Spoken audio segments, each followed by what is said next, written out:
বিজেপির দুই গোষ্ঠীর দ্বন্দ্বে উত্তপ্ত পরিস্থিতি। চাকরির বিনিময়ে সেখানে টাকা না দিলেই চাকরি হবে না, এমনটাই বলা হয়েছিল এবং অভিযোগ তোলাবাজির জেরে বিজেপির দুই গোষ্ঠীর দ্বন্দ্বে উত্তপ্ত কাকসার রাজপাট। পরিস্থিতি সামাল দিতে ঘটনাস্থলে পৌঁছয় কাকসা থানার পুলিশ। স্থানীয় বিজেপি কর্মীদের অভিযোগ, বিজেপির গোষ্ঠী এলাকা জুড়ে তোলাবাজি করছে, টাকার বিনিময়ে কাজ দিচ্ছে বেকারদের, টাকা না দিতে পারলে তাদের কাজ থেকে বার করে দেওয়া হচ্ছে। দুই গোষ্ঠীর দ্বন্দ্বে উত্তপ্ত হয়ে ওঠে এলাকা। বেশ কয়েকজন আহত হয়েছে বলে জানা গিয়েছে। কাকসা থানার পুলিশ ঘটনাস্থলে পৌঁছে পরিস্থিতি সামাল দেয়।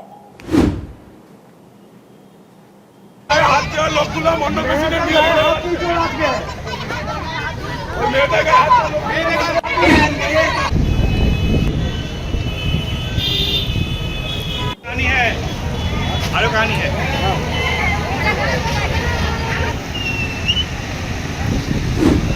গ্যাস প্ল্যান্টের ভারত পেট্রোলিয়ামে কাজটা আমি নিজের থেকে করতাম। তারপরে আবার পরে এই বিজেপির পার্টি থেকে আমাকে বলেছিল যে আমার ভাই মারা গেছে টিএমসি থেকে, আর টিএমসি লোক মেরে দিয়েছে, আর টিএমসি লোকরা কেউ করেনি, বিজেপি আমি ফার্স্ট এখান থেকে করছি। বাইরের ছেলে সন্ন্যাসী এরা আমার উপরে এখানে রাজপথে দখল করতে এসেছে।